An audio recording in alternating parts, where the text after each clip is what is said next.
Alright everyone, well, time to review my most anticipated movie of 2017, Guardians of the Galaxy Volume 2. Yep, the continuation of the Marvel Cinematic Universe. Does it hold up as well as I had expected? I think for the most part it does.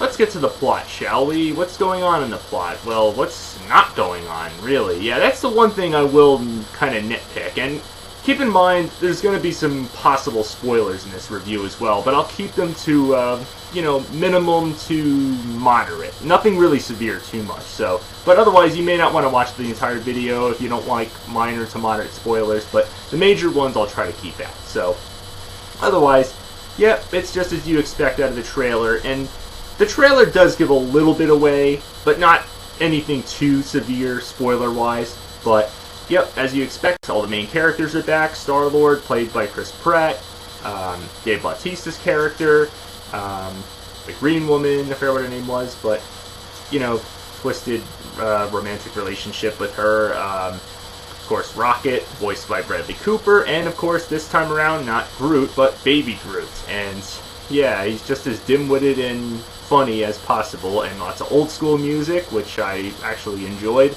Lots of visual effects and terrific eye candy, and lots of action. So yeah, there's a lot of action in this movie for sure.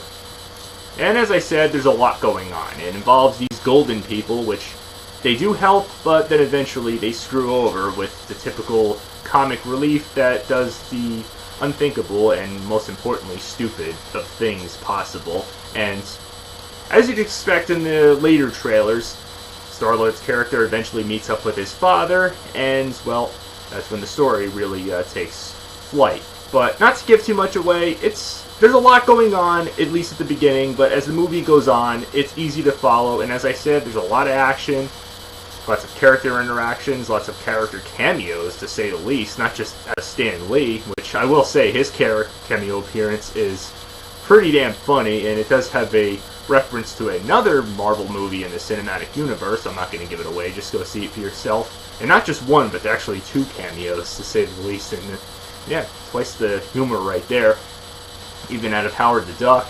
And even a couple of cameos, or, well, long cameos, I should say, out of Sylvester Stallone's character, which, I don't know, I feel like he doesn't have much purpose in this, in film, even though his character is pretty well known in the Marvel Cinematic Universe.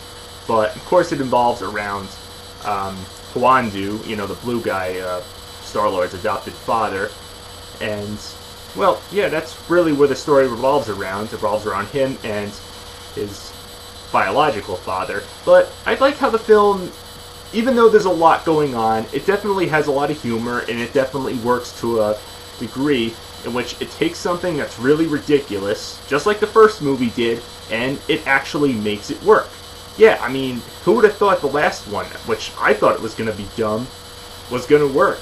But thankfully, since that exceeded our expectations after the trailer looked so ridiculous, I mean, who would have thought a raccoon and a talking tree and all this stuff was going to actually pay off for a huge Marvel movie? Yeah, it was a gamble, but it paid off, and I'd say this one paid off just as much. In some ways, it may have fallen short and becomes a little bit predictable, but I think it pulls a few punches, and it surprises you in some parts as well. Yeah, there's some ridiculous things in here, like some dumb jokes. Like, I think the Mary Poppins joke was kind of dumb. I'm not going to give too much away on that.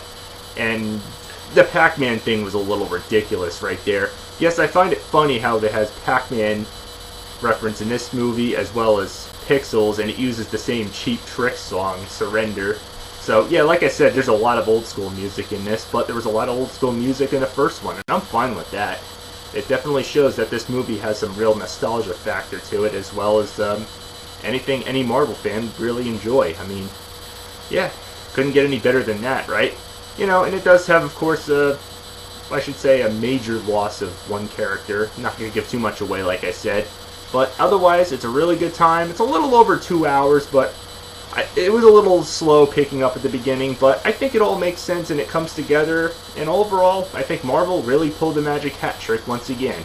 And also be sure to stay during the credits, because there's a lot of stuff that goes on, not just during the credits, but there's also an after-credit scene, and it really, as I said, packs a lot of punches and pulls out all the stops right there.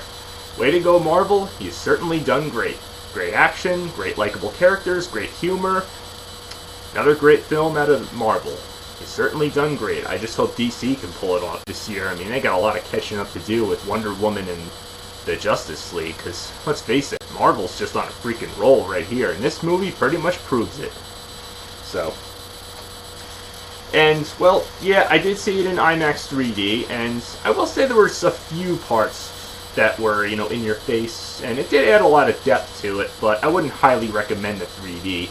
I mean, but the visuals are nice and everything, but it's not, you know, definitely needed. You know, I'd probably save the $5 or $6 on a bag of popcorn or whatever. But otherwise, yep, Marvel's done great. Once again, rocking Wii Remote Wii Motion Plus up and playing Wii Remote up.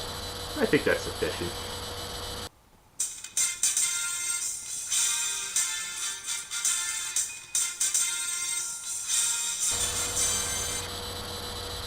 So, until next time, keep watching.